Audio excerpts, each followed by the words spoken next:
Yes, and what is happening today, y'all? Great to see everybody lining up early in the comments section. Always good to see our friends Red Jet Shell, Rags, Humdinger, Noemi, Corinne. You got your John Josephs, your Miguels, Stevie B's in the house. Oh, and by the way, the Pine Needle, of course, all you guys. P1 Chuck's in the house. It is a 2 for Tuesday.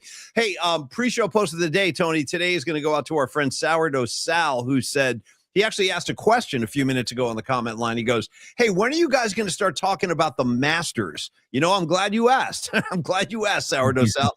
We will be talking about the Masters on Thursday and Friday with my very special co-host from the East Coast. He is our East Coast golf correspondent, Christian Narag, known as Rags on the Streets. Tony will be out after today. This is Tony's last show. He's taking a few days off. And I bring Rags in on Thursday and Friday. Also, housekeeping to look forward to. So we're going dark tomorrow night. No night flight tomorrow night. We return Thursday, as I said, with Rags co-hosting, and we will be joined by the newest member of the band, Rush. This is really an amazing story. Our friend Lauren Gold, who's a Bay Area dude, his resume in the music business is fairly staggering. I mean, he's worked with everybody from Roger Daltrey to The Who to Kenny Loggins. He did stuff with Selena Gomez. I mean, it's crazy. And now Rush has hired him to play keys on this new tour. They're about to go on tour in June for like a year. Rush is doing their first tour in over a decade. And anyway, Lauren Gold is going to be our guest on Thursday. So we're looking forward to catching up with Lauren. Tony, I believe I have all the housekeeping items out of the way. And today, just to set the table, we have a couple of guests joining us. Darren Chan from the San Francisco Giants radio booth. He's been the executive producer and engineer of radio broadcasts for the past, 10, 15 years. We'll ask him how long he's been on the job. But he works intimately side by side with Kruk and Kipe every single day. So we'll talk to Darren about what's going on with him, what's going on with Giant baseball. We got a lot of unhappy Giant fans in the mix. I understand that. I happen to be one of them. Tony, we'll finish up the brackets today. We'll find our bummer bracket champion 2026. Thank you guys for voting and participating in that. And then we should all wish Tony well as he takes the kids he's going down south somewhere. And Tony, you told me before the show, I asked Tony, what are you going to do on this vacation? He goes, I'm going to go horseback riding. That's right. So we should start right there.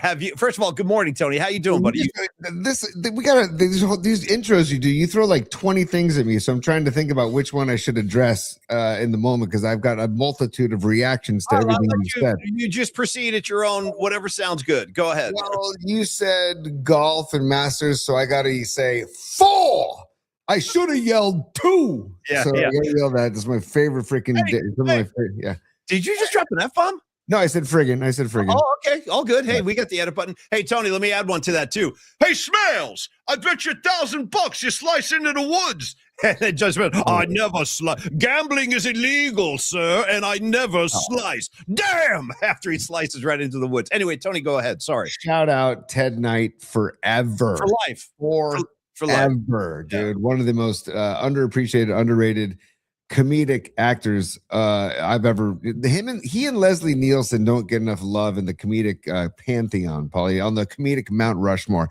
Also, we don't need to go into that because that's a whole other topic.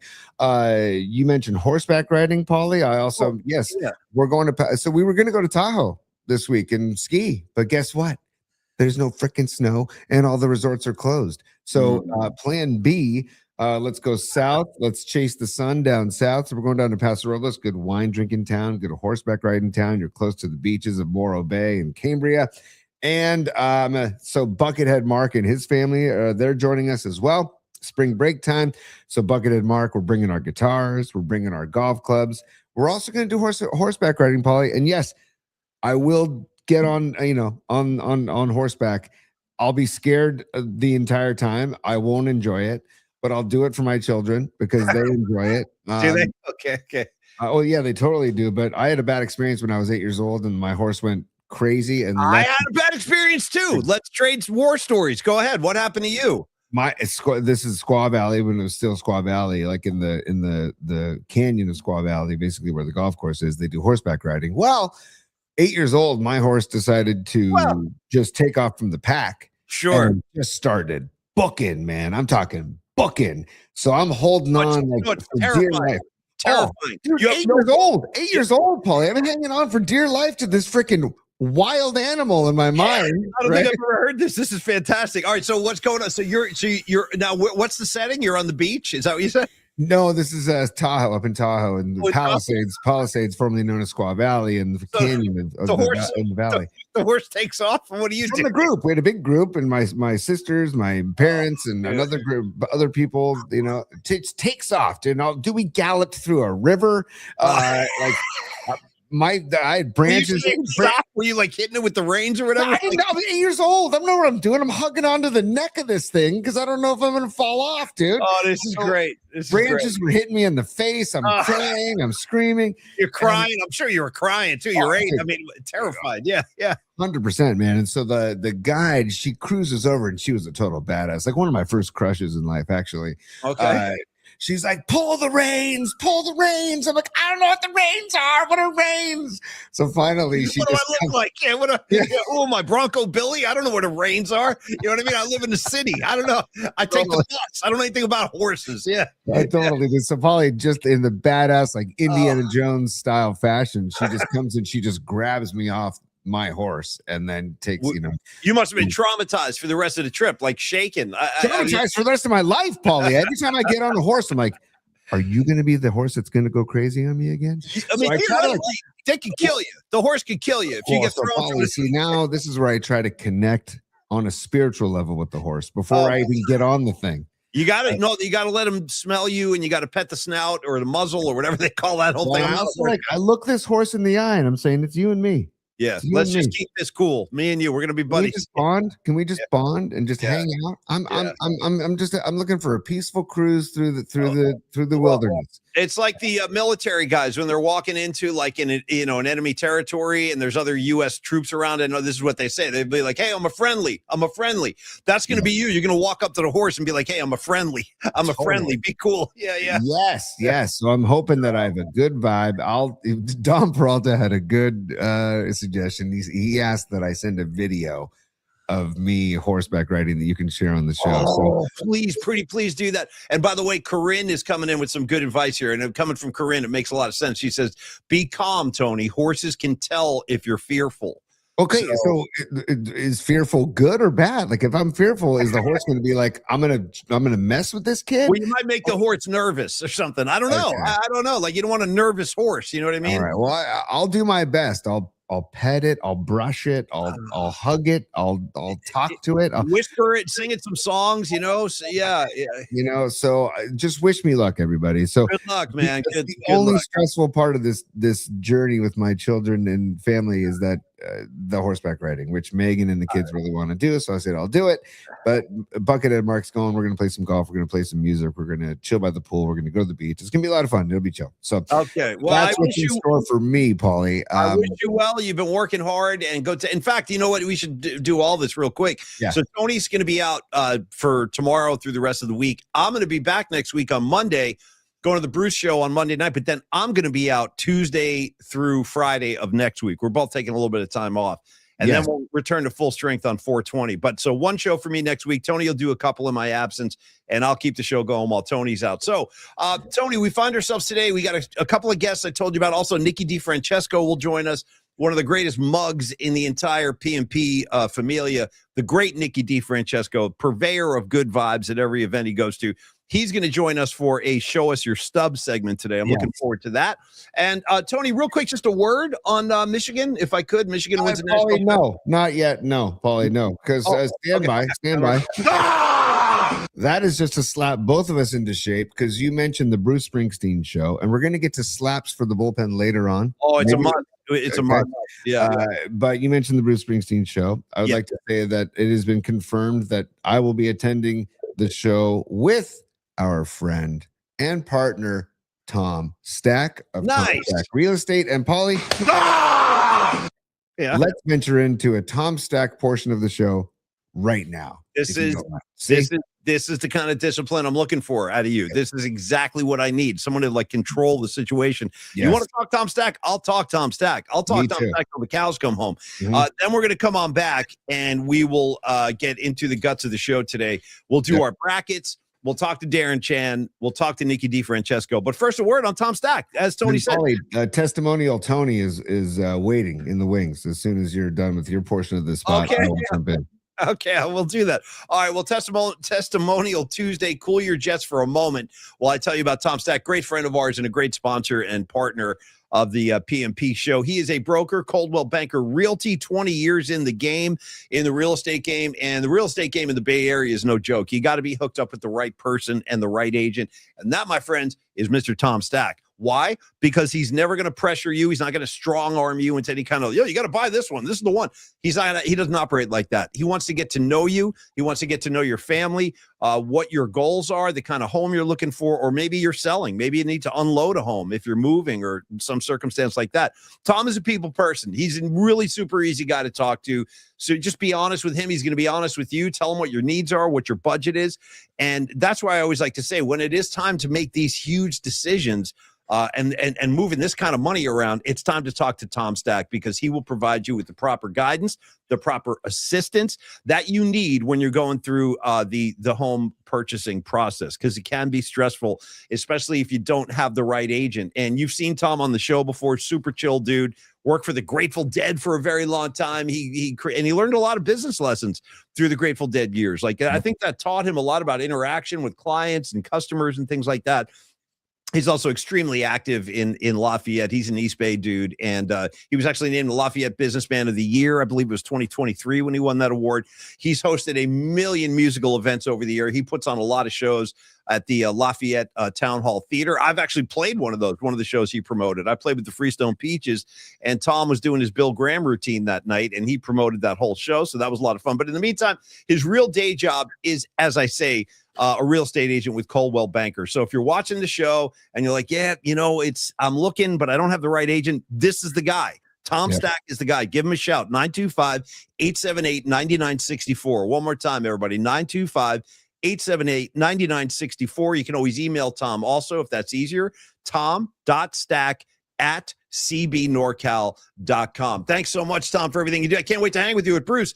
And one last note before I pass the mic, like the Beastie Boys do, before I pass the mic to Tony, I want to say Longbridge Pizza, it is confirmed. It's official. I talked to Neil last night.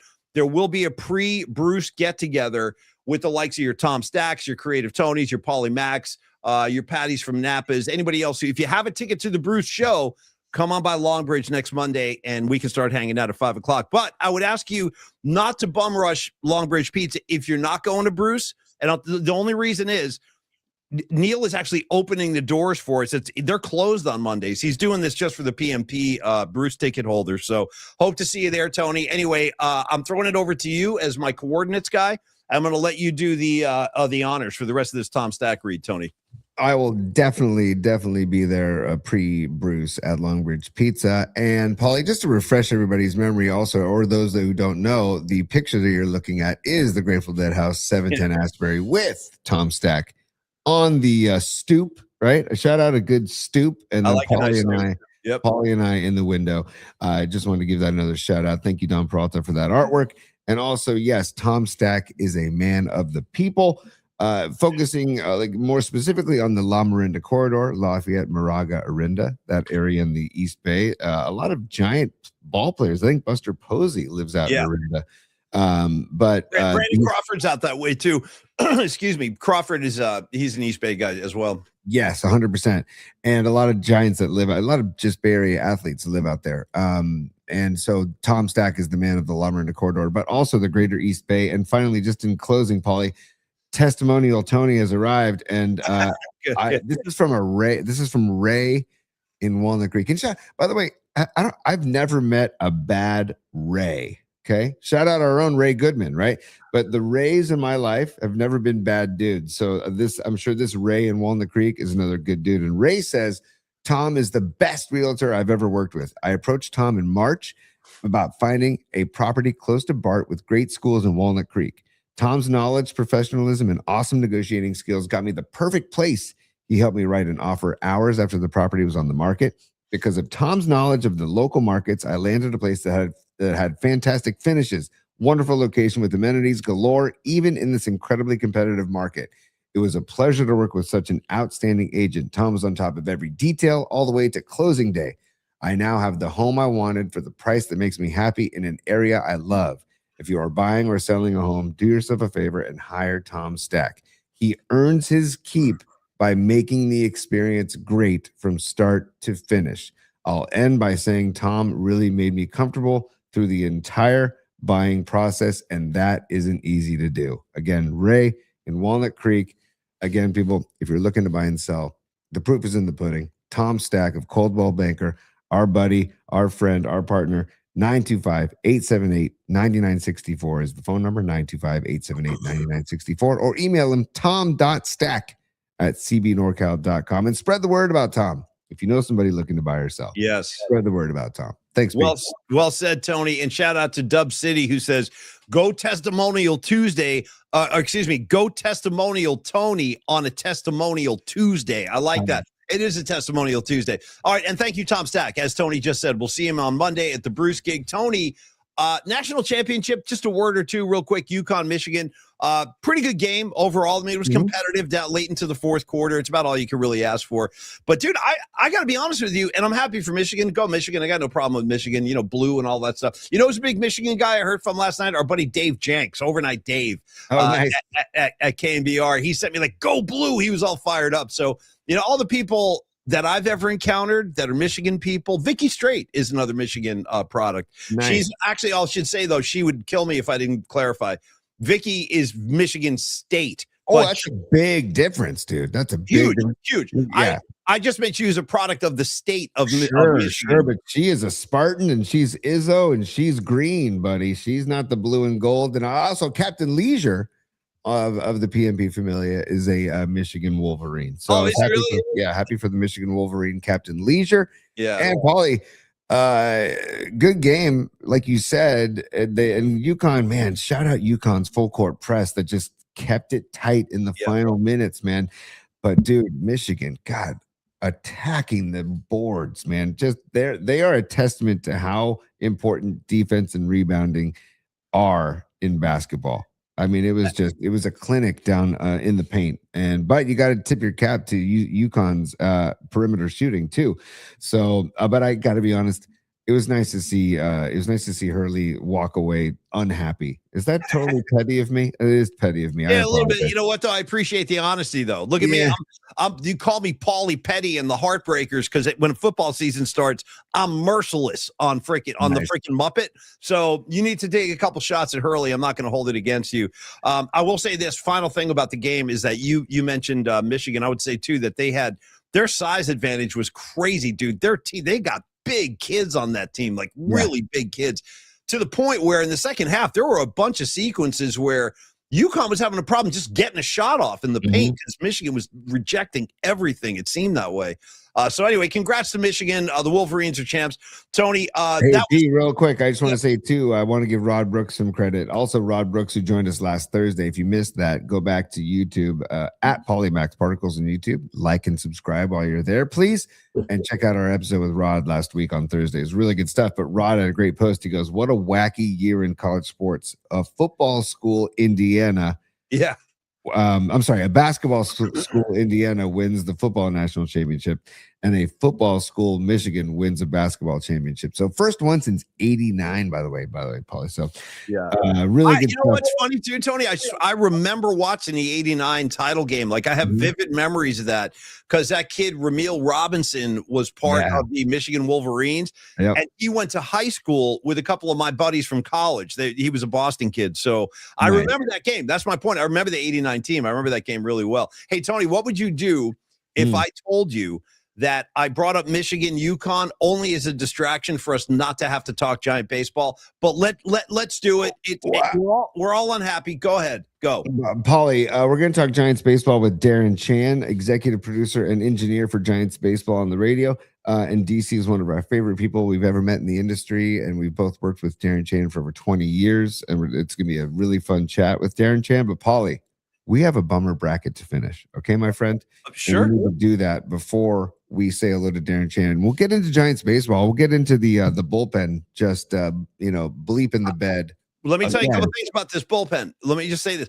I have some numbers on the bullpen I want to share with you guys. Yeah, as do I. blood pressures are going to skyrocket when I go through some of these. And if you're watching the games, you already know what I'm talking about. But let's just real quickly, I would say they lost again last night. They blew a 4-run lead.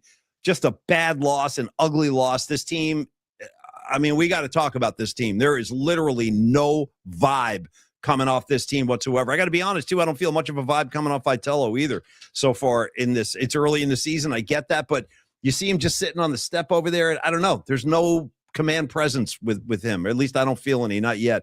The last thing I'll say, Tony, your San Francisco Giants, yeah, they're 1-7 at home, pal. 1-7.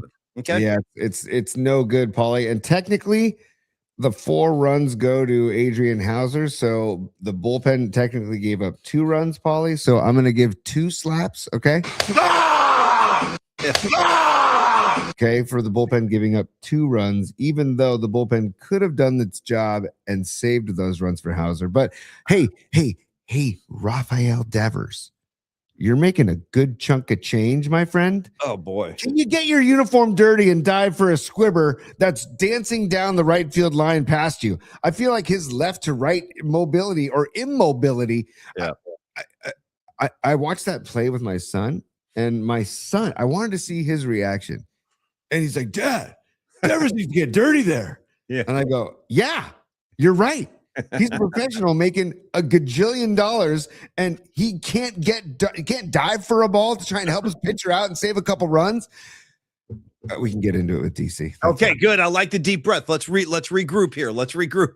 All right, let's pause that. I know. We're going to pause that. We will get into the Giants, folks. Don't even worry about it. But let's do the brackets. Let's finish up the 2026 bummer brackets. I believe where we left off yesterday, we are down to the final 4. I want to thank everybody for voting very much, by the way. Appreciate the votes. It wouldn't be really happening without you guys. So this is a group effort. And Tony, show us where we're at and what's left. And Dom Peralta. You might need to jump on here, buddy, because I just refreshed the bracket and it went to 0. Nice. We had a ton of votes for the championship, and for the final 4. And shout out StreamYard. That's why StreamYard's part of the bummer bracket. Stuff like that. No, this is not StreamYard. Oh. This is not StreamYard. This is not. This is just. Well, Dom, if you're watching, get in the control room and jump on with us, buddy. Dom says go to your email.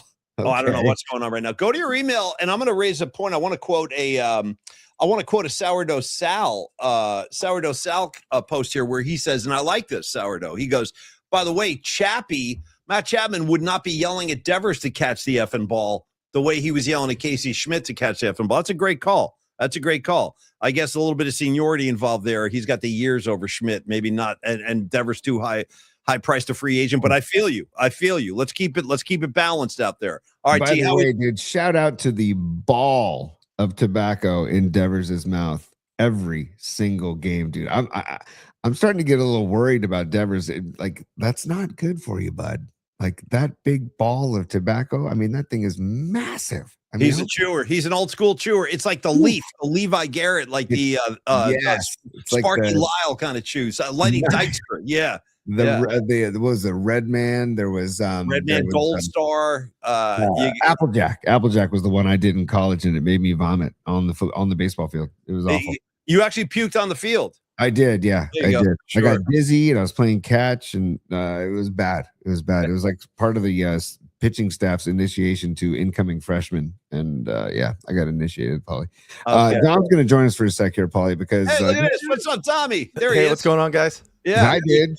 We didn't expect it, but welcome back. It's good to see you. Why not? Right, so what do we need to do here, Tony? This has been the most, getting through these brackets has been like an endurance contest. Like it's been rife with all kind of landmines and false starts and everything. So I'm going to leave you 2 tech heads to sort this out because I don't know what's going on. Hi, Dom. So I just checked my hi, Dom. Hey, guys. I just checked my email. So you did a screenshot. You said that the bracket's been acting funky. It's acting funky. I sent you a screenshot just in case, but I just checked and it should be working. So why don't we try the live one? And then if that doesn't work, go back to your backup plan that I sent you. All right. Oh, there it is. Okay. It is working. Yep. All right. Let's see. All right, here we go. And we can do the vote right now. On the back end, I'll update it once we kind of know where it's going, but look at this, dude. Yeah, we'll get to the finals. By the way, shout out to the executive producer of the Bay Area Sports Collective, Danny Ogden. He's just joined the show on the comments line. His post said simply, nice. look at this trio. Look at these guys. No, Danny, I feel you. I feel you, bro. I'm looking at this group too. I'm like, this is a very suspect looking group of people right here. Right. But always a pleasure to see Danny Ogden. Go check out Tom Tolbert, of course, Rod Brooks, all our fellow Bay Area Sports Collective brothers and sisters out there broadcasting. Okay, so so this is the Final Four. Tony, walk us through. Tell me what needs to be done here. Well, so this is the Final Four. These are the results that we're staring at, Paulie, and it looks like Ticket Fees has, and I would call it an upset. That's a huge upset. Beating the Muppet? Yeah, he won't repeat now. Yeah, he won't repeat as champion. Play the game. Okay, that's all. Just I let gotta us play the game. Come on, man. Let me play the game, guys. Come on, dog. I want to play ball. Come on, dog. Yeah. Like, let us play the game. That's all. And then Tesla Trucks is taking down StreamYard. And you know what? I think that's fair because that's appropriate. Yeah, that's appropriate. Yeah. Again, this goes back to our argument about Tesla. Like we can control we could stop using StreamYard tomorrow and pick a different streaming software tomorrow if we wanted to.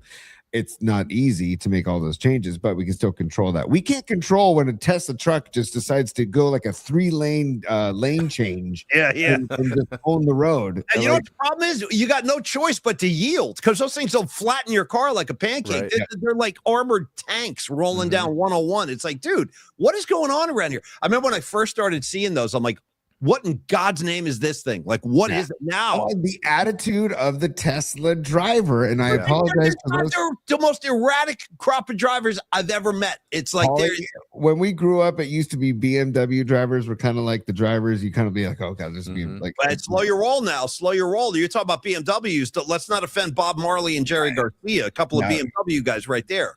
That's correct. I believe that those guys drove those cars responsibly.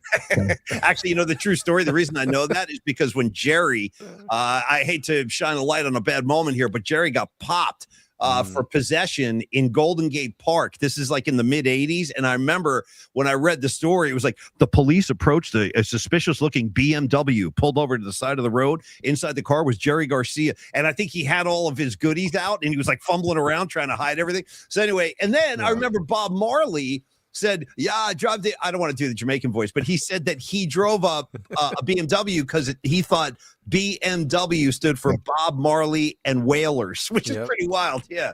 Well, stand by. Herb. Yeah. Herb is a plant. Herbs are good for everything. Herbs are good for everything. So, Tony, I'm just saying, be careful.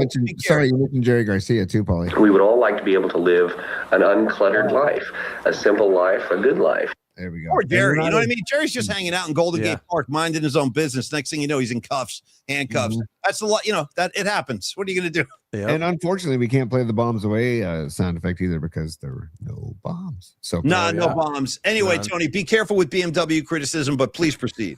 Yes, I'll proceed with Noemi Catalina. I just wanted to shout out her post because she says Tesla trucks equals small d energy. I think you're right, Noemi. I think you're right. Extremely. I'm talking like raisin sized. You know what I mean? I'm talking like not even a peanut. A peanut's too much. I'm talking a raisin. I'm talking raisin size. And then they get these giant tanks. They roll down the street and they think that's going to compensate, but it's not the same. You know the tube. You know the calamari tubes when you order calamari that's not fried. It's the sautéed calamari and you have the little tube. That's what I'm thinking. Well, yeah, that's like the size, like the little tube. It's like the size of like a scallop. You know what I mean? A little calamari tube is what Noemi's talking about. Or like one shrimp from the shrimp cocktail. Like that's what that guy's packing. Who's driving the freaking? All right, so it looks like ticket fees took down Mahomes. Tesla trucks took down StreamYard. So our bummer bracket national championship is Tesla trucks versus ticket fees. Now, Dom. Tony, give it a little refresh. We should have the finals all set up. Oh, nice. Yep. Okay, so stand by refreshing. I just refreshed. See if it worked. Yep, okay, so it's all set up. So now, Dom, here's the thing. Do we want to just leave this open for the rest of the show and have people vote at the end of the show? We show the result? I think so. We can even do the result tomorrow if you want, because now that we kind of got this part fixed, it's open until tomorrow to do voting if you want. So if you guys want to just kind of punt the final till tomorrow, give people time to vote. We got over 50 votes this time, so Okay. You know, it took a little work, but we figured out how to do it now. So All right. And Darren Chan just entered the green room, so we can ask Awesome. DC for his vote, for his national championship vote of the Bummer Bracket 2026. Okay, perfect. So that's good. Thank you, Dom. So the rest of no problem, guys. Rest of the folks that are interested, thank you, Dommy. We'll talk to you soon, brother. Yep, we'll see you later. And I should announce, too, that Dom will also be with us on Thursday and Friday. It'll be kind of like what we just did. I'll have Dom up there. I'll have Rags up there. I'll be up there. We're going to have some fun. Thursday and Friday going to be a lot of fun. Anyway, Tony, that way people can continue to vote, and we'll announce, because we're not on tomorrow, but we'll announce the winner on Thursday. So that sounds good. Okay, Tony, I'm going to let you do the honors for our very special guest today. He's a guy you said, an old friend, a colleague, a guy we love a lot, and we've all kind of grown up in the business together. But I'm going to let you kind of open that guest door I'm going to greet him in only the style that PMP could greet him in.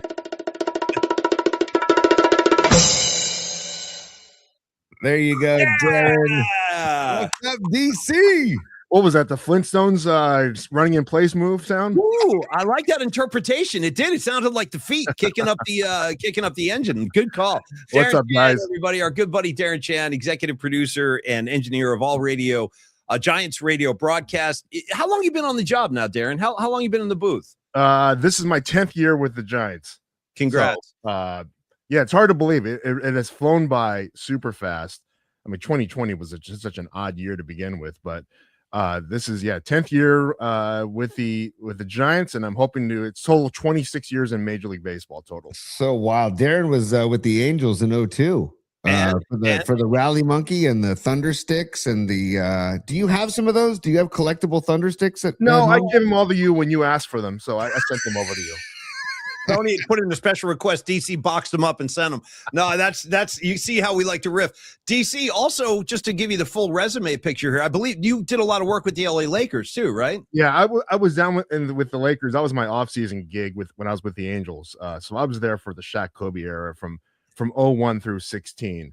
So I saw one of the great teams of all time, that 04 team that did not win it, but I did see the back-to-back years and the championships and the number of celebrity A-listers, the hottest ticket in town, Staples Center, and it was quite wild. And during the trial when Kobe had his legal issues and Kobe was going back and forth between Colorado and game day, and he was flying and taking the helicopter, and it was nuts, man. It was a really interesting period of just not LA sports, but just sports in general for that era. Hey, DC, people talk about different cities in the United States, and you get to go to pretty much all of them with the Giants when you guys travel. But in terms of Los Angeles sports fandom, would you say that is for example, like you look at Boston and people say, oh, the Pats, look at all the success the Patriots have had.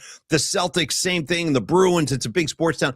But they always say the Red Sox own Boston. At the end of the day, the Red Sox are number one in Boston. In L.A., is it a Lakers town ultimately or a Dodger town ultimately? I'm not even going to mention the Rams. I don't think they're part of that. But Dodgers or Lakers, DC? Well, I think it depends on what era are you talking right now. It's definitely a Dodger town. But traditionally, I think in my years in Southern California, I think it's always going to be Lakers first. It's Lakers. Wow. 1, Dodgers 1A, right behind them. It's not even close. And then I think the Rams have made inroads. When they won the Super Bowl, I think they got a lot of fans back.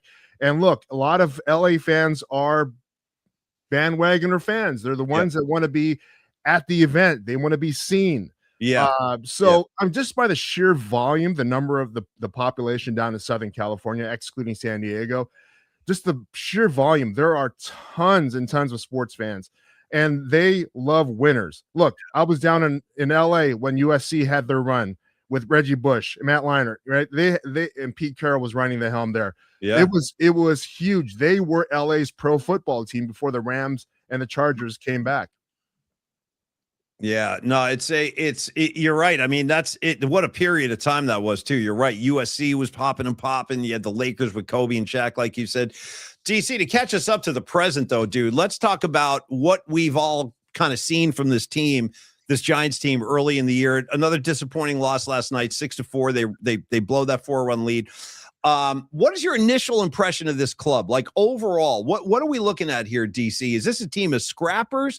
Are they going to break out of this offensive slump and start slugging? Like what kind of group is this in your mind? Well, if you want to say the overall picture is that they're playing obviously a lot worse than their potential, because on paper, on potential, this team is so much better than what they are accomplishing right now. Right now, the problems that stick out obviously are first base and the bullpen. The first base thing is kind of a surprise to me, honestly, with the choices that we had between Schmidt, Devers, and Eldridge waiting in the wings. So we're waiting for that part to clear up defensively, specifically. The bullpen has been quite a shock, to be honest with you. And I have some numbers here for you. I want to run this by you. In the last 6 games, the Giants bullpen has a 7.78 ERA. Okay. In the first 5 games, it was sub 2. It was at 193. So something has gone completely awry with the bullpen. And I don't profess to know what the problem is. That's for the coaches to do. I'm just reporting what the numbers are saying. Right. So it's not only that, and then if you want to take into another area of problem, it's the hitting, right? Yeah. Not even just hitting itself, which is bad, but late inning hitting. Listen to this.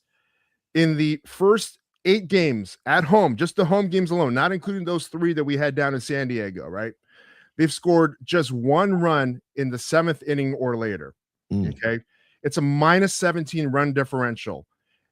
Giants bats, 7th, 8th, and 9th innings are averaging a 143 batting average and a 466 OPS. So it is completely a faucet turning off situation for the bats right now. And I don't know what it is. How about because all the bats are bad? I mean, with the exception of Arise, Chapman's having a great last week right now. He's hitting the ball like crazy.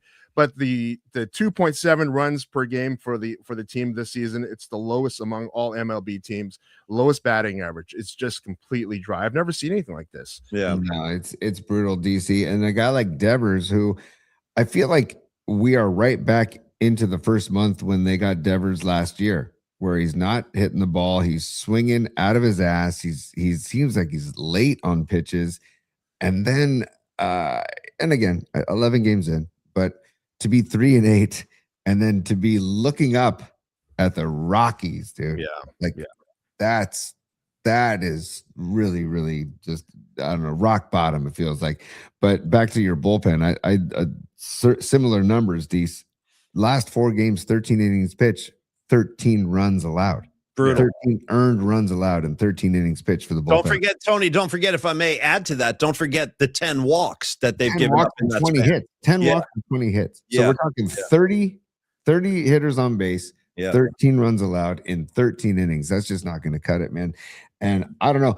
People want to like, this is me personally, these people want to like kind of like lash out at Vitello and blame Vitello. It's like, I don't think it's Vitello. I think it's just the personnel. I mean, he's trying to work with what he's got, you know?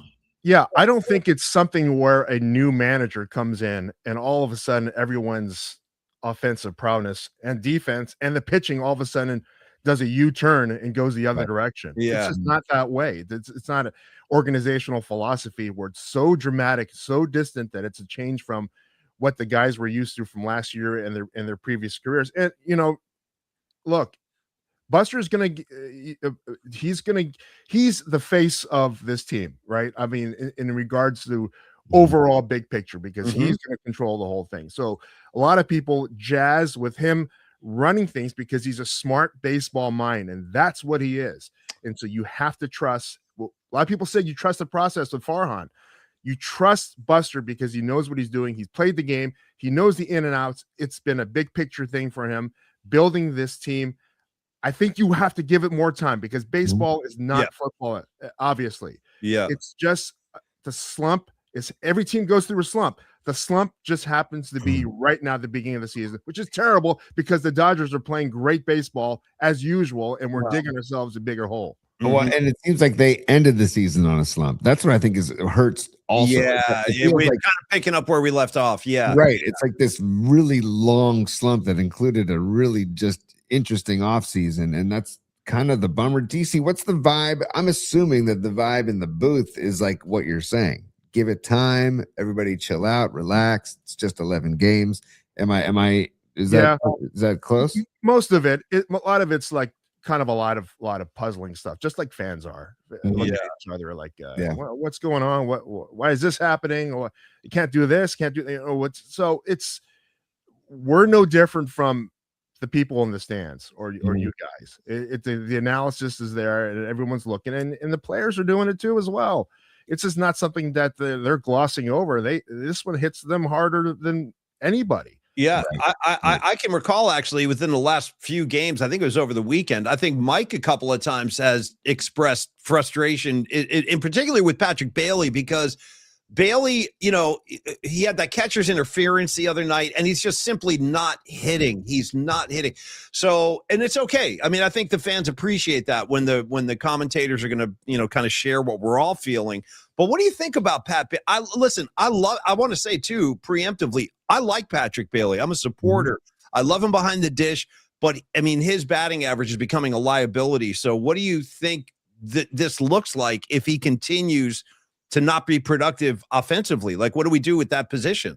Yeah, we've kind of had this problem last year too as well. I mean, there's no doubt that Bailey is fantastic behind the plate, and pitchers love him, and he's got a very good success rate with the ABS and just the way he frames balls. There's no doubt about that, but the question mark has always been on the offensive side for Patrick Bailey. Now, I think I haven't seen the lineup for tonight's game, but my assumption or stuff I've heard is that Susak will get the start just for a mere day off for Bailey. Yeah. This is and that's the other thing. Rotating other guys in, whether it's Encarnacion or Oliva, it's guys need to get reps as well. They can't sit on the bench, and this is not a benching. This is not a situation where Vitello is purposely benching guys for a lack of performance right now, because he's got the utmost confidence in everyone on his team, but he's got to rotate some guys in and out too.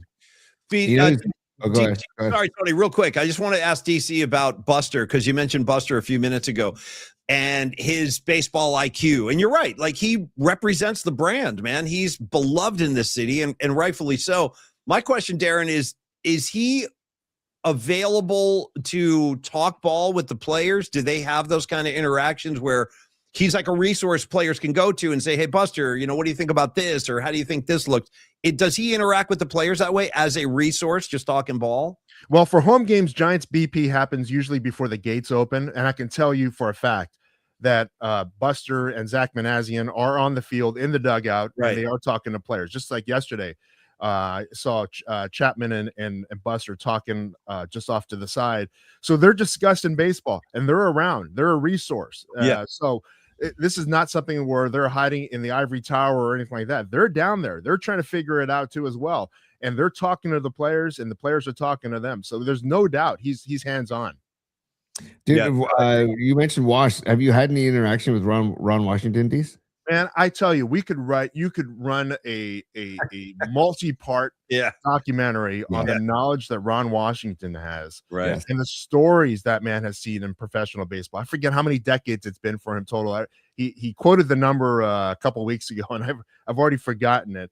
But he's running infield drills every day on the side before BP. He's running these. I don't even know what you call it. He has a fungo, and he's on two knees, and he's hitting these rapid fire short hops to infielders. So they're doing complete backhand drills. Nice. And he runs these things one after the other with all the guys. And he's just a guy that has got the utmost respect. And that's the other thing. The Giants have a lot of resources with guys with a lot of credentials. Yeah. Whether it's Ron Washington, Jace Tingler, Bruce Bochy, Dusty Baker. I mean, this is not like some rookie team that's coming in, rookie coaching staff or that's coming in, or advisors. Ron Wotus is in uniform. He's running everything at home as well. So these guys are familiar faces to the organization. Do you guys remember when the Giants played the Rangers in the first World Series in 2010? Do you remember that little kid in Texas who had the freaking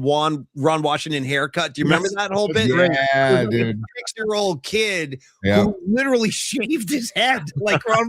He had like the horseshoe bald thing, like George Costanza. That kid. I wonder what that kid's up to today, Well, man. he's probably in his mid-20s now, right? Oh my God! It's crazy if you want to make yourself feel bad. Yeah, seriously, dude. Yeah, like I need to feel any older, man. But no, that's right. No, so the point though is taken is that there are Hall of Fame caliber guys all around this organization that are available to be talking to the players, and that's good.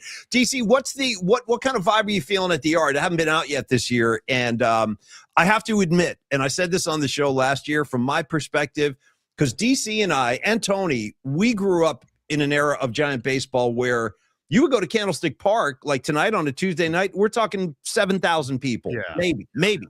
So I've always been so impressed that this fan base now, they are so loyal. Like the fact that they kept coming out last year, because we've had a bunch of mediocre seasons back to back to back to back. And at a certain point, a lot of cities and a lot of fan bases say, you know what? Call me when you guys start winning. Maybe I'll show up again. Giant fans keep coming. So what has the vibe been like in the Yard so far, other than, frustration? Good, but I think as the games, as I've seen these losses stack up at home, I think that's the problem, is that we're now having fans that are jazzed, completely hyped up when the game starts, the first couple innings, 4-0 lead, and then you see that lead evaporate, and then now you're on the other side of the coin where you're losing, and it starts getting quiet, and the innings are going fast, and it's 1, 2, 3 innings for the Giants at bats. And the crowd kind of drifts a little bit. They haven't got to the point where it's been booing. I haven't heard any of that. So I still think it's early. I think, but everyone's kind of frustrated. It translates to everywhere. And in terms of the fan base, now you have to remember that the kids that grew up watching these World Series years from 2010 to 2014. These kids are now adults, and they're like, speaking of people in their mid-20s, this is the same range that what do you classify this generation? What, the 20 and 30-year-olds? Okay? Yeah, where are we now, T? Are these the are these Z's? Are these Gen Z? Is it Gen Z? I think they're Z's. Yeah, yeah. So they're Z's, all right. So the Gen Z crowd is definitely still built and loves Giants baseball, and I think a lot of that goes a long way. And I think a lot of the promotions have drawn the on Sunday there was a great crossover promotion with the Valkyries, and it was a Valkyries branded Giants jersey at the Giants logo in the violet purple that the Valkyries have, and it was the Valkyries logo in the back. And we've seen the Giants do that with the Niners, and we've seen them do it with the Warriors as well. So it's a pretty cool thing. I think people really dig that. So the promotions are coming in. The fact that it's a cool event to do, the ballpark still plays a big factor in terms of getting people out there, because it's a beautiful place and location. But if the team continues to go the way it does, and I don't think it's going to be that way, until then, fans will be still very loyal. 2 questions for me, DC, before I let you go. And well, actually, we have to get your bummer bracket choice as well for our national champion. We'll explain that at the end. Okay. But first thing, does John Miller still use the 4-color press down pen? I remember those pens back in when I was in elementary school in the late 70s. That was a big deal. Yeah, when he brought his scorebook in, because cutting edge technology. Yeah, I got 4 colors on this. Look at it. Yeah, no, I haven't seen. Are amazing, but no, he's moved on from the big fat pens that have the choices of the different colors. Although he did like those, though. The reason I asked these is because when we, after the World Series years, we did those, basically those compilation CDs back in the day of CDs after the World Series, and he would come in and voice the script with me, and he'd bring in his scorebook, and his scorebook was in all 4 of those colors for different types of plays. Yeah. And he was religious about those pens back then. So that's why I was asking. So, he's got a whole, I don't know, arsenal of different pens and pencils. He's really into the erasable pens, but not just some cheap erasable pens. It's like ones that do quality erasing. So, it's like a pen from like Sharper Image, like a $300 pen. Yeah. This one erases, Darren. Watch. Nobody's using a Husky pencil anymore. No one uses the pencils. And then Dave uses. He's one of. There's a lot of announcers now that use their iPads for scoring. There's various apps, and they do a lot of things. In fact, some of these apps I've seen, Hobby has a really good one, almost advanced. And I'm not sure if his app does this, but there are apps where you score and then they'll the app will total up the numbers for you. Nice. Oh, wow. Yeah, That's cool. it's quite amazing. Hey, other question for you, Dees, just on the way out. Any vibe or impressions of Vitello so far, based on your interactions? No, I think he's stuck in a place where he's trying not to overmanage, but he doesn't want to not do stuff because I think he's a little self-aware that he is under a microscope and that people might be judging him on certain moves. I mean, he still has a lot to prove, and I think he'd be the first to admit that. So in a sense, I think he's still there's a feel out process of how things work. And you can understand he came into spring training and he's meeting guys for the first time as well. I mean, he probably knew a handful of guys coming into it, but getting used to faces and philosophy and the way things run at the major league level, there is an easing process, I think, in my opinion, that he's going to settle into. I think this 4-game losing streak, not just 4-game losing streak, but a losing streak where, like, with the exception of last night, maybe hasn't even been competitive because of the lack of bats, and it's just been bad. And we don't want unexciting baseball games. If you lose a heartbreaker, that's one thing. The last 2 losses were like gut wrenching because they 2-1 lead after a gem by Logan Webb and then a 4-0 lead. And both games they should have won. And They're bad losses. They're bad losses. DC, my last question for you. Last question. When you are on the road, so excluding Oracle Park, what's your favorite yard to visit and broadcast from? That's not San Francisco. Okay, well, I know I got to wrap this up here, but I always tell people I'm going to give you from a fan perspective, and I'm going to give you from a broadcaster. Sure. Yeah. Yeah. If you're a fan, you're looking to get some more ballparks under your belt. The 2 I always set aside, obviously, are the historic ones, Wrigley and Fenway. If you haven't done those two shoot to the top of the list. No question. You got to do that. They don't make those kind of ballparks anymore. And they've modernized the internal aspects of it to the concession areas, but you can still see the ground, and it's phenomenal. The surrounding areas too as well. Okay, in terms of the modern ballparks, I'm going to say something that's kind of wild here. Everyone always touts PNC Park in Pittsburgh. Yeah. Which has a great view. You see the Clemente Bridge and you see the other 2 adjacent yellow bridges. It's got a great view, just kind of like Oracle Park. But outside of the ballpark itself, there is nothing to do in that area. Okay. Unless you want to walk to a casino like 2 blocks away. Wow. I'm not saying that's you go to the ballpark for that. But in terms of Pittsburgh, what else are you going to do? Right. San Diego, got to go to Petco Park. That's Oracle South. They used to call it AT&T South. It's Oracle South. Yeah. It's in the Gas Lamp District. It's a great vibe. It's got great food and drink options down there.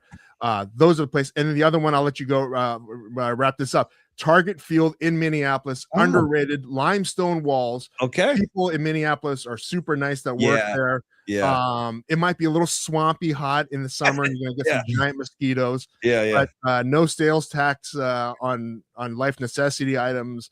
A $24.99 t-shirt's gonna cost you $24.99 out the door. Nice. So it's gonna be that's one thing there that you should do. From a broadcaster's perspective, we don't like Wrigley. We don't really care for Fenway. Okay. Wrigley is a small booth. That's why. It's small. Fenway, you're really high up, although you're closer to the plate. The other bad ballparks are Atlanta. There's no awning in front. So once it starts raining and it rains fast in Atlanta, it comes into your booth and turns your front counter into a swimming pool. Oh, no. Okay. Oh, it's bad. It's bad. Texas is not great either. And Sacramento, don't even talk about it. How do you feel about the new the new Yankee Stadium? You've done games in there, right? Yeah, I remember when we first went there, the first year it was open, and it was touted the first $2 billion stadium. And you look at it, you're like, oh, this is really nice, and arches and all that stuff. And you're like, this is nice. And but it doesn't have that feel that the old Yankee Stadium had. That's the thing. Yeah, there really was. And I'm not even a Yankee fan, but I can attest to that, man. There was a real vibe in that old stadium that's just not there anymore. Yeah. The Yankees okay, but and Citi Field's okay. They're not the worst. Right. Tony? Well, I want to show. I shared this, Paulie. I shared this because Paulie, you mentioned this earlier. Just to refresh people's memories about Nice. the kid. There he is. Yeah, There he is. There's the kid that kid right now, by the way, is 22. he's now like a 22. physics major at University of Texas or something. Yeah. Yeah, so I love it, dude. It's phenomenal, man. He does look a lot like a young Wash. And then, secondly, Darren, we have our second annual bummer bracket. Basically, in honor of March Madness, we do the most bummingest things, and we make a bracket out of them. Okay. And DC, we do that. We did a little private joke for me and DC and Tony real quick. Darren, we like to do that when we're kicking your ass around the bay. But go ahead. Yeah. Yeah. when we're talking sports smack, Paul. Yeah, that's right. That's right. It's nice, dude. That just threw me off my game. Sorry. But so it came down to the final. The final, Patrick Mahomes was just beaten by ticket fees, and then Tesla trucks just beat StreamYard, our streaming software. So in the national championship of the 2020 PMP bummer bracket is ticket fees against Tesla trucks. Oh, good matchup. Gosh. Pick one. I mean, which do you hate more? Which do you hate oh more? my gosh. I feel like I've been so accustomed to ticket fees now. I just expect to see them. So yeah. Boy, that's a 30% tax right there. Then you have the Tesla trucks, which are completely obnoxious. And don't make any practical sense to drive them, especially in San Francisco. Right. Oh, dude, try parking that thing. So you have to use your own criteria to see which bums you out the most. Which one's a bigger bummer for you, bud? Well, you know what? I will live with the ticket fees, because the ticket fees will eventually get me in the door for some enjoyment. So I will use that philosophy, and I will say that the Cybertrucks stink. Yeah. And I will vote for them for the bigger bummer. I love the rationale. Very beautifully stated. Very reasonable. That's Darren Chan, everybody. Yeah, it is. DC, we love you, man, and have a great broadcast tonight. And we're always watching and listening. Keep up the great work. And thanks for the time today, my brother. Thanks, guys. I love coming on with you guys. I want to see you guys off air as well very soon. Let me know when you come to the ballpark, and we'll hook up. Awesome, DC. Thanks, brother. Have a good one, man. Take care, guys. See ya. Darren Chan, everybody, one of our favorite dudes, and you can see why. I mean, he's just, remember when he was like the acting PD at the ticket, like early days? That guy was actually running the ticket 1050 for a little while before the great Lee Hammer stepped in. Okay, thank you, Darren Chan. That was freaking awesome. Tony, I realize I have another announcement I should have made earlier, but let me get this in real quick. Sure. For all of you, I mean, if there are any out there, if there are any Polymac enthusiasts, I just want to promote that I will be jumping on with one of my favorite dudes out there, Triple E. Eric Engel is doing his Locked On Giants show again this year. So he goes on every single game and does post game, and he'll wrap the game and he'll review and everything. So I'm going to jump on with him tonight, immediately following the Giants game. Nice. I'll be jumping on Locked On with Triple E, my good buddy Eric Engel. And I want to get him back on our show soon too. I'm supporting that kid. I like him. He's a good guy. And so anyway, if you want to join us tonight, please do. Locked On, Triple E, Polymac, post game tonight. Tony, go ahead. 100%, Paulie. I love that you're joining Triple E, and yes, let's get him back on the show when we reconvene after our spring breaks. Yes. Loved having DC on. I just love his perspective from just because he's in the booth with these guys all season long, and he's the Vitello pregame show and the postgame press conferences and all that stuff, the postgame wraps. So he's got a beat on the pulse of what's going on with that ball club. More than most. I mean, he's there, daily. Yeah. And he's, like you said, he sums it up like very rationally, right? He does. Our love for DC runs deep, because literally been working with Darren seriously as long as I've known Paulie, I've known Darren. So back in '90s, he hired me as Scott Farrell's intern. Yeah, that's right, Tony. We're going to talk about some, we're going to come in, we're going to talk Laker basketball. We're going to talk Giant baseball. Scott freaking Farrell. How about the battles Farrell used to have with Bob Agnew? You want to talk about war? You want to talk about a war zone? Dude, see, that's the thing. Radio back then was so much fun. It was I can't wait to get a career in this industry, because I plan on having fun for the rest of my adult life. And we did for a very, very long time. The radio industry was a lot of fun. My love for Darren Chan goes very, very deep too. It can only be rivaled, Tony, by my love for the official dentist of the PMP show, Dr. Matt Young. You see what I'm doing? Dude, I was gonna throw it. I was gonna throw it. So I'm glad you did. Go. Right, And so then, by the way, and Nikki DiFrancesco is in the green room waiting patiently. I'm on sorry, my Nikki head. D. I know we're running a little late here, but we're on our way. Nikki D, hang tight and brush up your teeth real quick. You Hey, know, Paulie, yeah. shocker that we're running a little bit late. Shocker. That's okay. Shocker. Shout out Shock Me by Kiss and the late Ace Frehley. Okay, Tony, Nice. let's talk about Dr. Matt Young. I had an exchange with him this morning. As a matter of fact, always keeping in touch. He is the man, and he is the official dentist of the Polymac Particle show and the entire Polymac Particle community.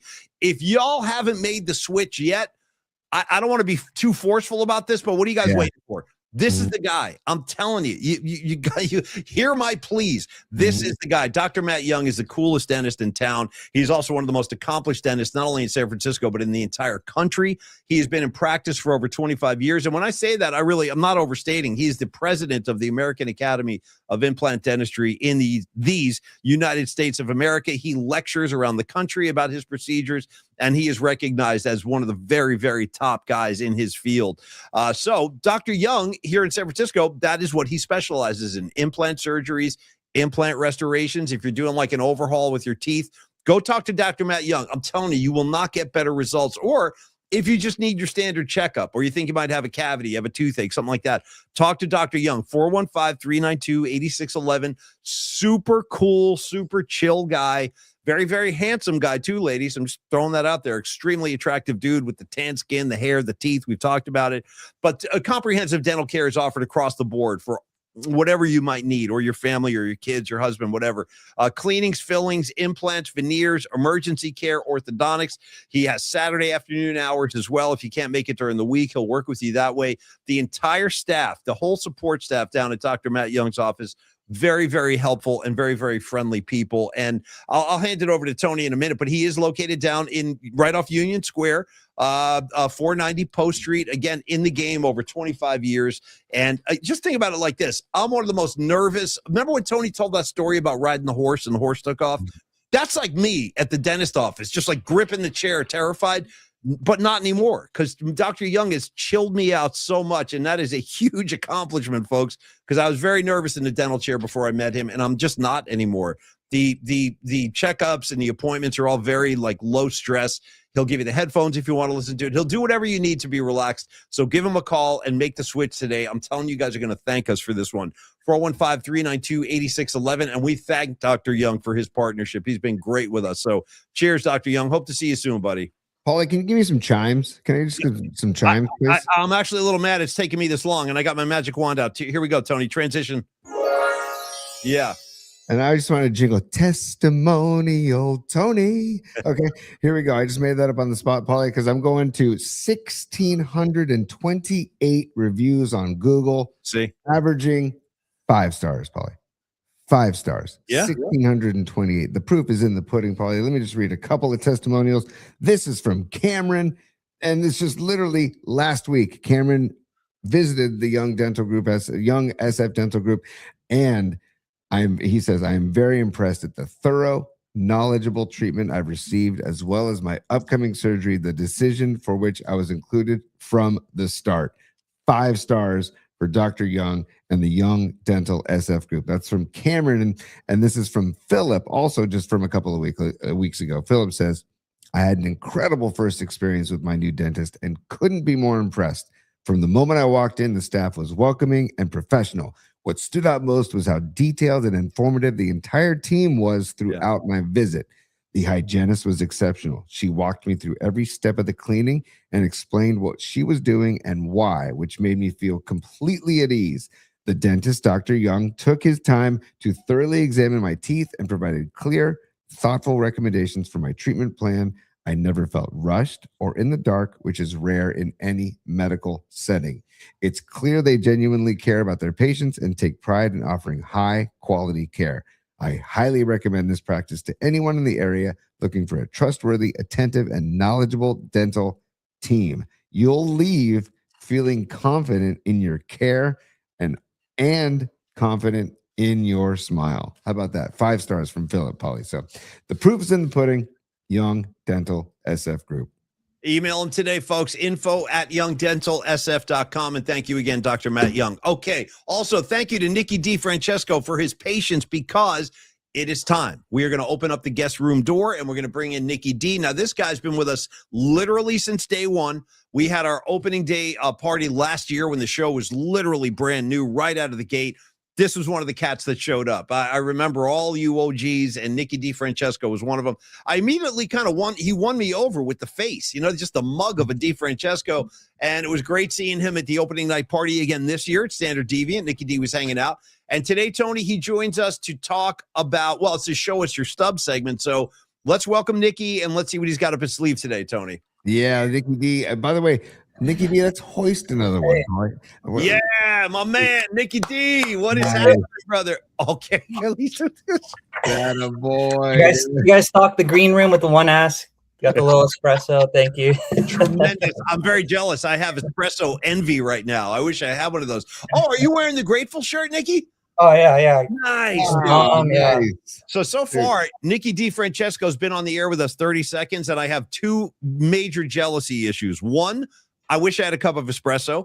Two, I wish I had one of those T-shirts. I don't have a Grateful shirt, and I admire them. They're awesome. Oh, yeah. I mean, Dom totally nailed it out of the park with the design and everything. Yeah, the shirts are beautiful. I ordered myself 3 of them. Probably gonna need a few more later. Nice, man. And shout out to the decorations on the wall behind you. I see Crook and Kipe right there. That's awesome. I think those were products of Dom Peralta as well, right, Nicky? You got those from Dom?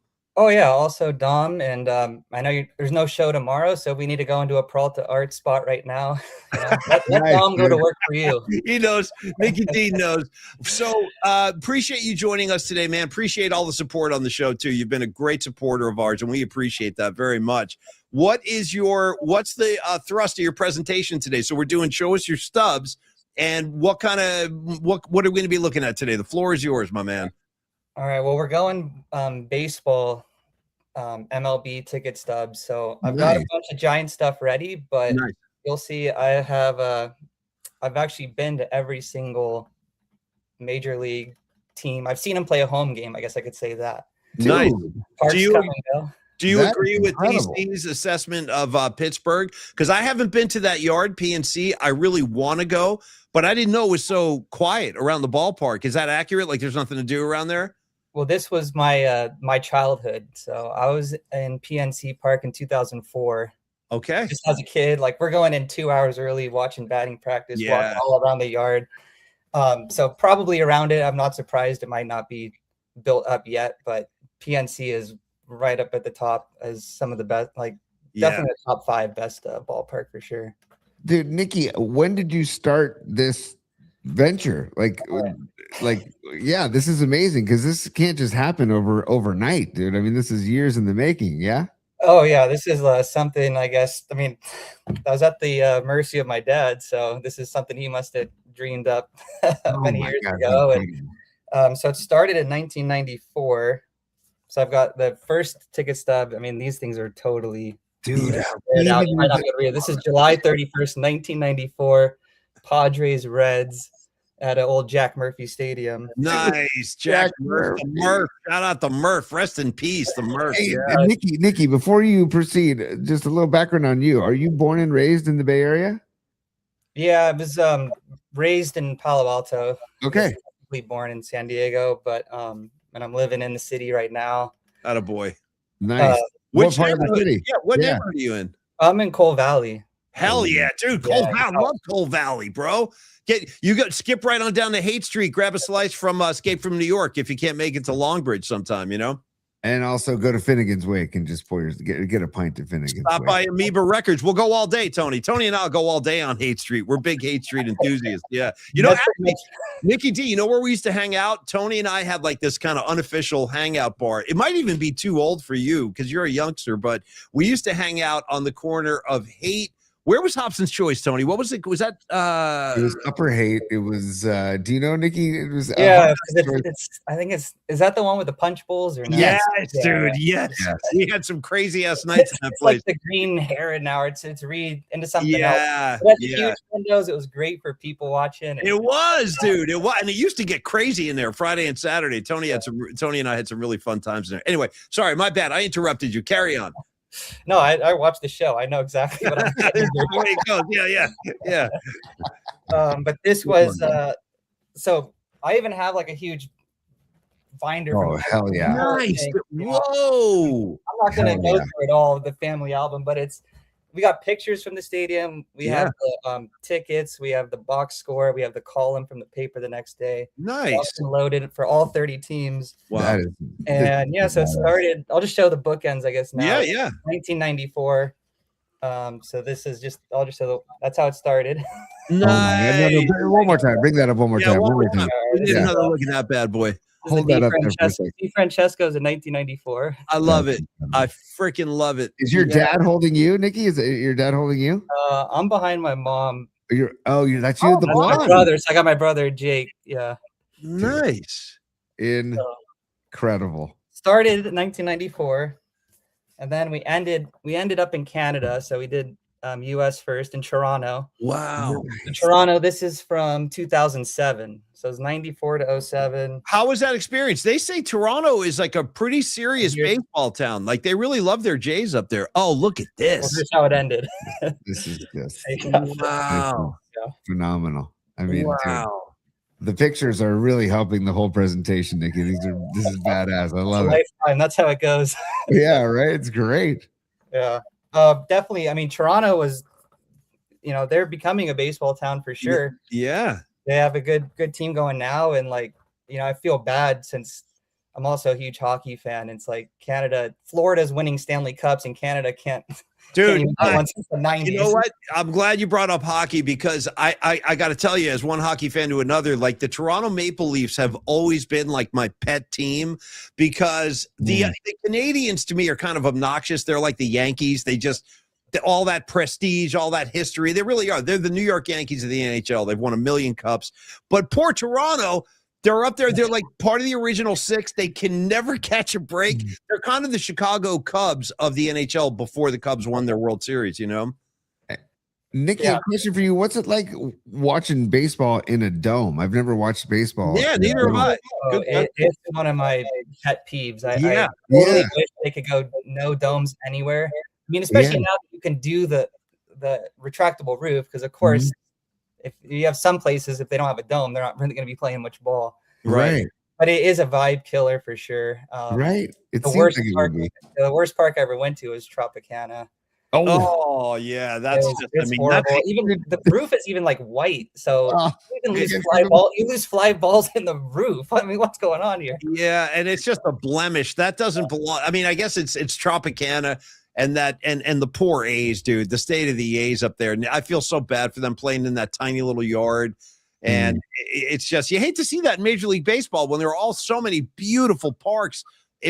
Pretty much every city has a beautiful park at this point, except for Oakland, obviously, with the state that they're in. And like you said, Tropicana, dude, that place.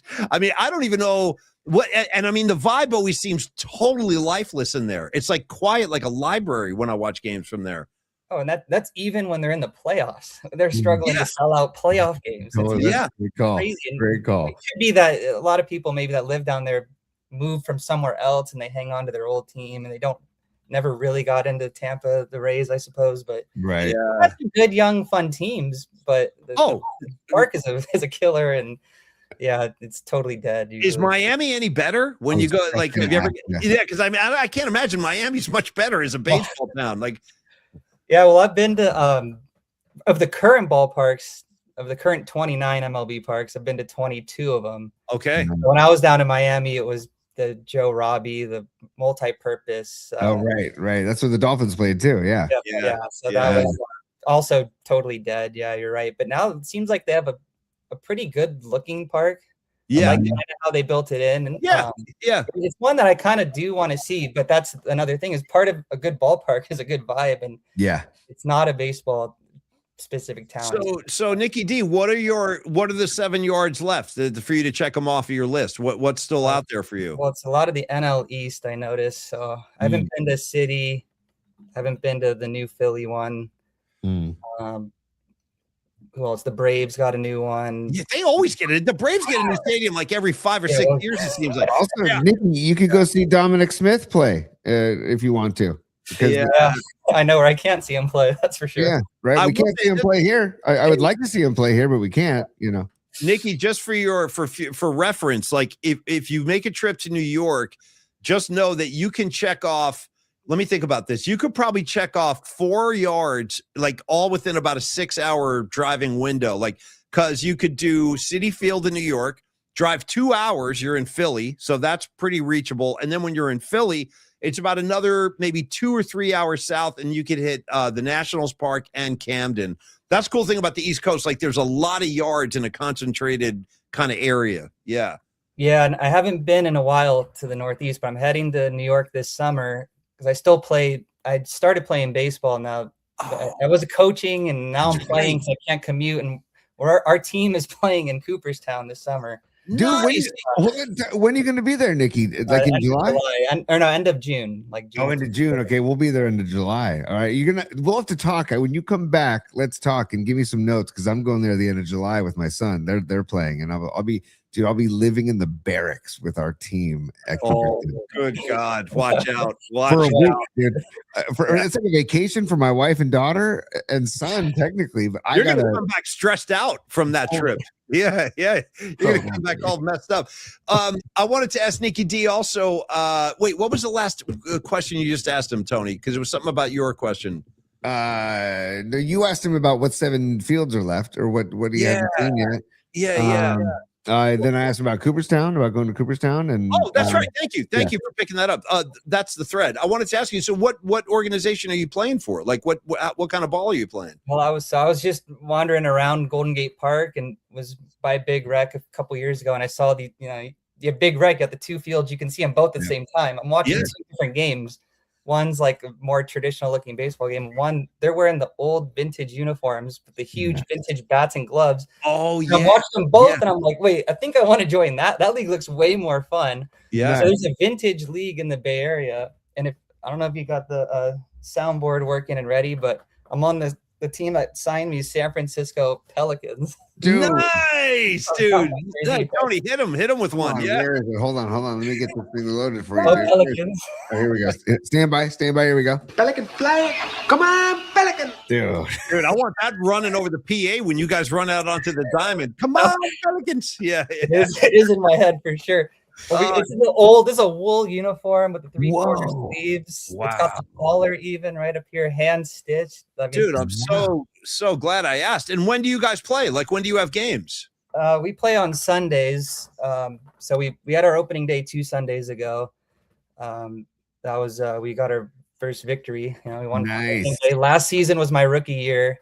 Nice. And we only won 1 game all year. We were struggling. So what position are you playing? So it's vintage. So you got to use the 1886, I believe, rules and terms. So So the pitcher back then was the hurler. Yes. So I'm a hurler. Nice, dude. Nice. And I'm also at third base when I'm not hurling. Are you a righty or lefty? And then I throw right and I bat left. Oh, Tony loves that. Here we go. He loves a good lefty. Here we go. That's all. My dad had me batting lefty when I was a kid. I had no say in it. Right. I think he's saying, if you could choose where you're batting, why are you not going to choose closer to where you're trying to get? That's a great point. Very smart man. My son does the same as you, Nikki. He throws right, bats left. I'm all left. I'm all goofy. But dude, shout out Big Rec. I used to play summer baseball in Big Rec. And by the way, just walk across Lincoln to get yourself a nice Gordo's burrito, buddy. Right there on 9th Street, right there. 9th and Irving. Gordo's burritos. Oh, totally. Yeah, totally. And just Big Rec is like it's a great part. It's like inside of a major city. You got a ballpark to play. It's beautiful. Super cool. It's absolutely beautiful. Man, you're the freaking best, dude. I love your vibe. You always have such a good vibe coming off you. But before we let you go today, dude, I want to show me 2 if you have access to this, like, give me like I got them all. Give me your 2 favorite games you ever attended, and show me the stubs, and give me a quick story behind those. Okay. Well, first, most memorable favorite games of all time, like stuff like that. Okay. I got a few. Like, I'll go to my Giants. I got all. I got all 30 stubs. Also, just right here. Beautiful. Ready to go. Beautiful. If you want to go National League or American League East, you got Boston. You got New York. See. Hell yeah. Tropicana. Dude. Rogers Center. I love this. I love this. Keep going. Yeah, keep going. No, keep peeling them. I love this. Keep showing. Keep showing. There's no show tomorrow. I think we can go long. Jeremiah Crow's going to be fine. Yeah. Here we go. We got Comiskey. Nice. Hold on, time out. How was Comiskey? Comiskey is known as one of the worst. Yeah. Honestly. And part of it is because that thing was built, and then the very next park that was built was Camden Yards. So Camden started the whole new trend. Correct. They have the newest, oldest park in a sense. Yeah, that's right. That's kind of their bum. If you drew the line right there, Comiskey on back is just, they just missed their window, I guess. Are you able to still get printed tickets when you go to all these other yards, or are they going all electronic now? Because I mean, it would suck if you weren't able to save these actual tickets going forward. I know, and that's the whole thing is. And it comes from Buster Posey says we're all in the memory making business. Yeah. Every one of these ticket stubs is a total memory flushed right back to your mind. 100%. And you don't get that if you're trying to scroll and find some old barcode or something. No, it's the worst, man. Yeah. We went at the right time, so we got the ticket stubs for every single yard. Here, who's that one right there? We got Comerica. I think is one of mine for underrated parks. Ooh, nice. Detroit was an awesome city. I've heard you guys talk it up. I love Detroit too. It really is fun town. Cleveland, India.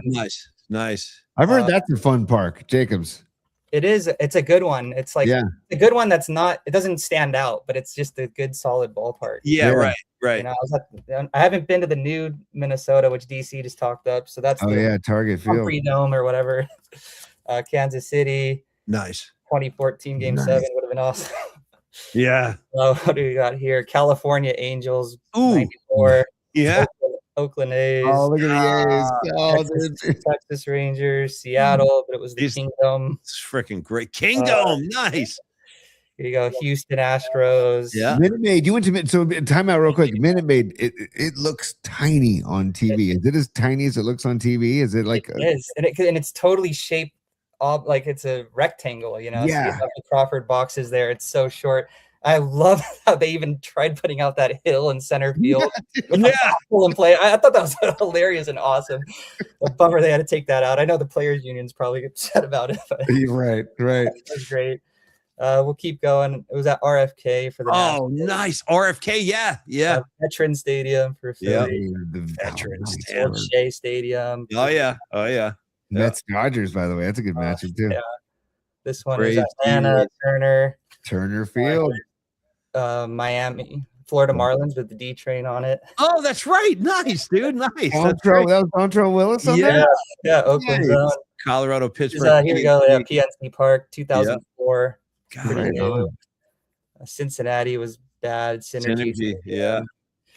Wrigley Field, obviously one of the best. Yeah.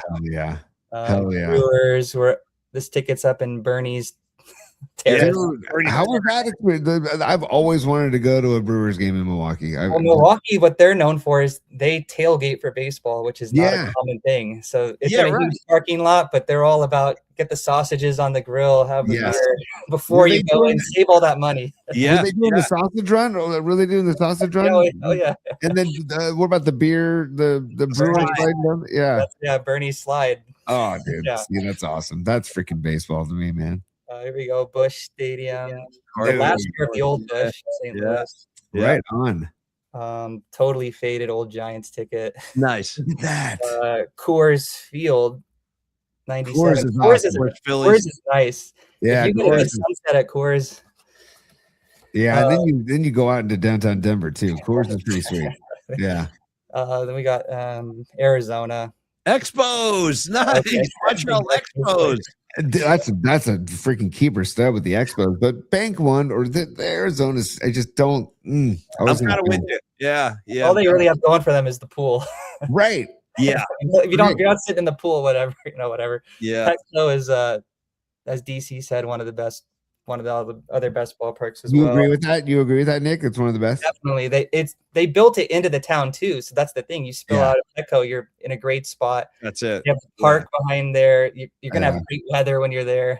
Yeah. They did that one very well. I feel like Boston and Chicago set the standard though for atmosphere and vibe around the yard, because either one of those, Boston, there's so much going on, and Wrigley, it's like a party. It's like Mardi Gras when you leave a Cubs game, you know? Oh, and what's great about those is it's also like regular local business. It wasn't like it's not curated by like a team or something. Yeah. No. That's what I like. Good call. The Giants are even kind of, curating it with their whole thing. Well, they sound like the Murphy's Bleachers Bar, you know, in Wrigley, or the other one, the Cubby Bear. Yeah. Cubby Bear, right? And the last one, I've shown you 29. The last and the worst. Actually, I said Trop was the worst. The actual worst stadium. Nice, Nicky D. Hell yeah, baby. That's the worst vibe. It's all the vibe is just. Oh, the vibe stinks, dude. The vibe stinks. That the music is loud as hell. The freaking beach balls are flying around. You know what? You guys can keep your dollar Dodger dogs. Keep them. You know. You don't want them. Was it a pain in the ass to get into the stadium and out of the stadium too? Oh, of course. And in a cruel sort of twist of fate, the Dodger game I went to, you might not be able to read it, but it was a no-hitter. Oh, who threw it? Dude. That was Ramon Martinez no-hit the Marlins What the hell? 95 or something. That, you know what though, I got to tell you, I've never seen a no hitter in person. I've always wanted to. That's a cool thing to check off your list too, catching a no hitter. Yeah, and unfortunately for those fans, they only saw no hits from the 3rd through the 6th inning. Nice, nice, dude. Nice, dude. Totally. Nicky D, do you want to become the PMP official archivist, dude? Because you have box scores, you've got photos, and you've got ticket stubs, dude, man. Like Dick Lava with the Grateful Dead. He's their archivist, bro. We got our new archivist, Nicky D. Francesco. That's a lot of work. I see what he does. Nick picks, Paulie. Nick's picks, dude. Oh my God, Nick effing picks, dude. There's nowhere else to go for after that, Tony. That was a huge bomb drop. If we're gonna go there, just two. So yeah. I got a pin from this year's opening day from the nice. Apple. Wow, nice. That's a nice pin. And then another pin that they gave out is 1993. Oh wow! Giants opening day. Wow! With the new management, McGowan had just. Did that say "sticking by the bay"? Is that what it said? Taken over. The pin did it say "sticking by the bay"? I think it says. Welcome to Candlestick Park, a new beginning for New Giants baseball. Expressing gratitude. On the pin, does it say "sticking by the bay"? On the pin, yeah. You're right. Yeah, "Sticking by the Bay" opening day '93. Whenever they almost moved. That's when they almost moved. So "Sticking by the Bay." That's it. Wow, that's really cool, man. And also never got to see Jerry Garcia, but hey, opening day '93. He was there. He was there singing the anthem. Got some particles from him. We were breathing the same air. No question. You picked him up. Dude. You picked up some Jerry particles, man. Hey, Nicky, dude, tremendous, dude. Thank you for coming on today. We could spend a couple hours doing this pretty easily. I mean, I could take mine out. We could start having a back and forth. But, dude, this is a great hit, and I really enjoyed it, dude. I think we should do this again down the road.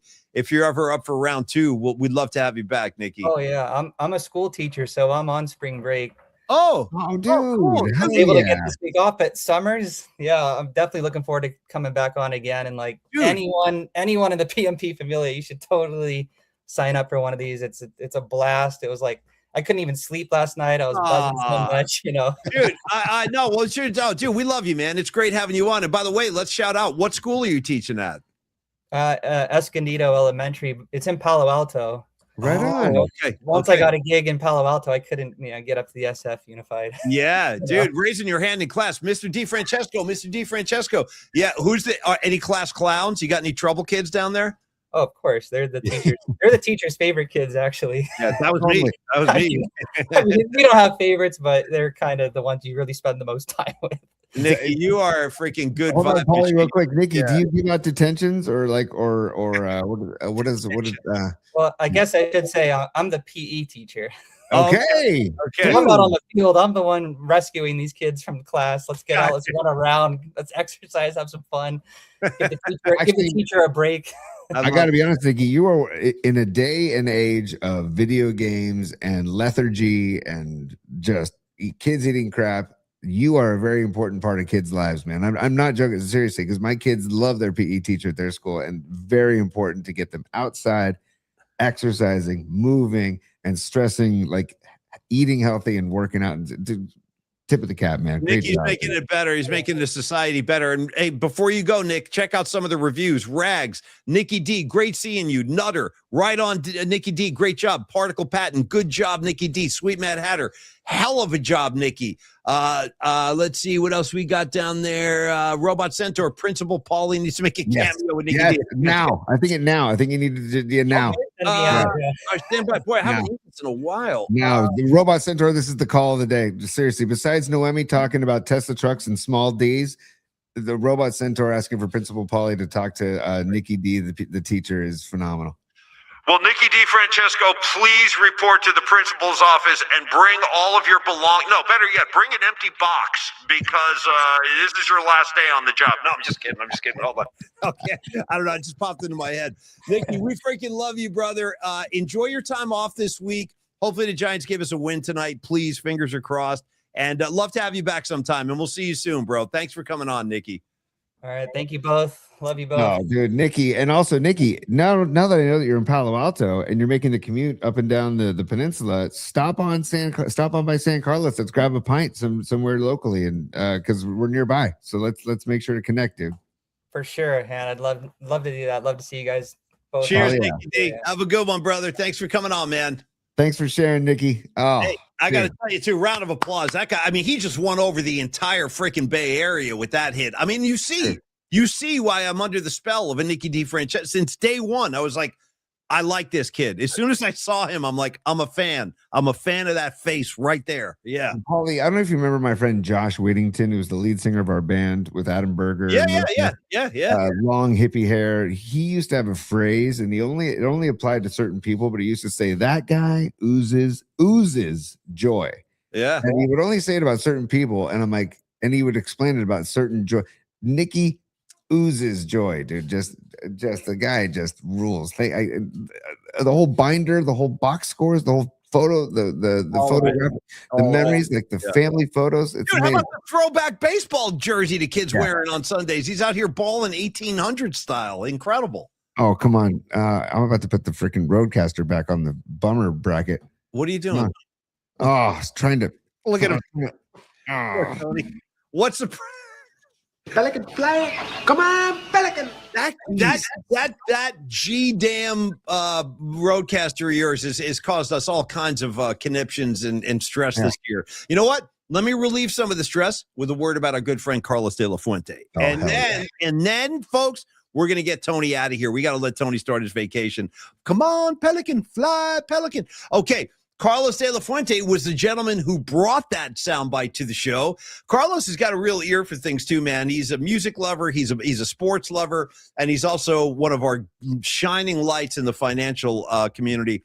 He is a great one-stop shop for all financial matters, your concerns, your goals. Carlos is here to help. Carlos De La Fuente is licensed in California, meaning he can help you work on any property in the state if that is the area you want to focus on. He handles all financial matters related to real estate, be it residential or commercial. He's a one-stop shop, as I say. That's only a small part of what he does. He's also a money lender. He can do personal loans. But when you talk to Carlos, as many of the people in the PMP familia have, just tell Carlos what your goals are. And then he'll kind of fan them out like a deck of cards and be like, well, I can offer this kind of loan. I can offer that kind of loan. He does HELOC loans, one of his great specialties, home equity lines of credit, which is really a great way to get some money in your pocket, especially during times like this. It's just unavoidable. There's no way you can be alive and breathing and have a pulse in 2026 and not notice the cost of everything has skyrocketed. And it looks like that's going to continue for some time. Now, you balance that with your normal set of bills you got to pay and the tuitions for your kids and all that. It's a challenging year, man. Don't get intimidated. Don't get freaked out. I've been there myself. I know how it is. What you got to do is you got to get a plan together in times like this, and do that with Carlos De La Fuente. 26 years of experience in the game, my friends.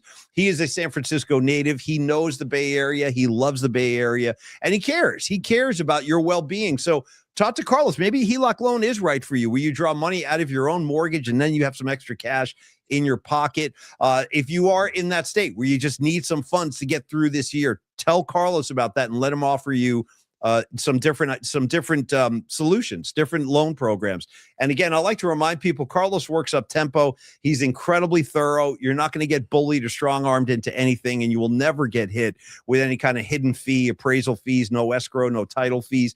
And the fast closings, Tony, as I like to say, usually within about a week, maybe 8 days tops, Carlos will wrap up your business. So again, in this stressful time, reach out to Carlos and start that dialogue. 925-250-4894. Talk amongst yourselves, too, about working with Carlos, because he has worked with so many of us in the PMP Familia. And I know he can do great things for you, too. So don't hesitate. Shoot Carlos an email as well. Carlos@myflexnow.com. Thank you, Carlos, for the partnership. And thank you, Carlos, for the Fly Pelican fly drop, because I love that one, Tony. Pelican fly. Come on, Pelican. Paulie, can I have some chimes, please? Stand by, Tony. Let me get my magic wand out. And Yeah, the times you have requested. Tony, here they come. Well, you saw the wave? Well, you like that? Here it comes again. Yeah. Yeah. I don't know why that got me this time, but that got me. It kind of looks like a magic wand, so I'm trying to utilize it like a comedy prop. Yeah. Perfect. And I'm not going to sing my Testimonial Tuesday, Testimonial Tony song that I made up earlier. I'm just going to say, I want to give another testimonial from or about Los D. Yeah. And this one in closing, Paulie, involved a difficult purchase involving 6 family members, 4 sellers, 2 buyers that called on Carlos De La Fuente to say, please help us navigate us through this emotional experience. And of course, Carlos did. And you know what? I was talking to Los about it, and he said, you know what? It required kind of after-hour phone calls and after-hour work, but that's what Carlos De La Fuente does. He doesn't close at 5 o'clock. He doesn't open at 9 a.m. He's available when you need to talk, right? Or when you need help. So Carlos De La Fuente did that, and Joe Coué, Angeles is his name. He sent this testimonial in and said, Carlos and Tiffany at Flex Funding provided exceptional service regarding our property transaction. As can be expected, there can be unexpected hurdles along the way. However, because of Carlos's follow-up and research, he found other options for us to use to finalize our loan. Our thanks and appreciation to Carlos and Flex Funding.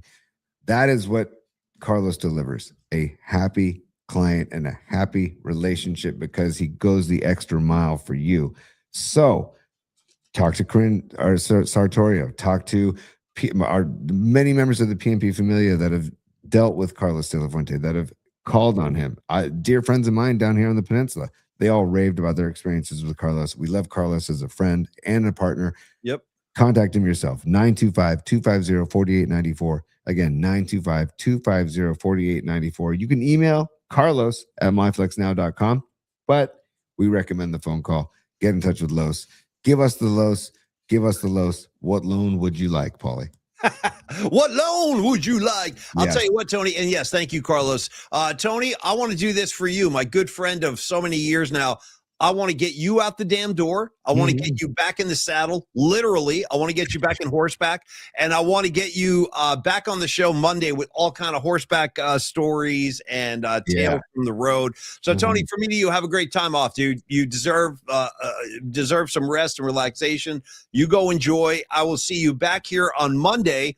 We'll get ready for Bruce Springsteen, and that's going to be a great night as well. So, Tony, final words, and let's get out of here, man. Let's get you out of here. It's weird. I'm excited to take the time off, but I'm also really going to miss. I love what we do. Me too. And I love too. our we have Paulie and I talk about this all the time. We are so freaking lucky. We have the greatest. We love our audience. We're the greatest audience in that we've ever worked with, and so appreciative. So I'm actually really going to miss this. But like they say, space is healthy. Getting away is healthy. Take a little breather, and then I'll be back Monday, Paulie, and we'll have a lot of fun on Monday. And again, good luck to the Bummer Bracket. Don't forget to vote on the Bummer Bracket. Thank you, Tony. And by the way, Stevie B coming in with a song parody dedication for you. It's called Wild Horses, and it goes like this: Wild horses. What did it say? Dragging Tony away. Dude, Wild Horses dragging Tony away. Phenomenal, Nikki D. Stevie B. I'm sorry. And thank you, Nikki D. Francesco, for joining us today. He was freaking great. You guys see why we love it. Oh, the best. The vibes coming off him. Also, reminder, like Tony said, vote on the Bummer Brackets. Night off tomorrow night. We resume Thursday. My main man, Rags, is going to be on the air with us.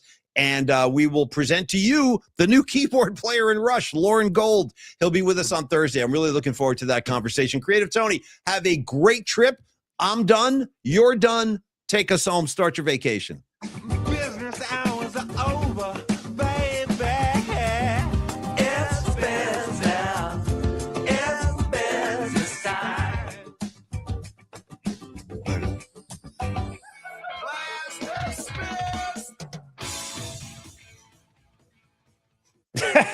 Of course. There you go, buddy.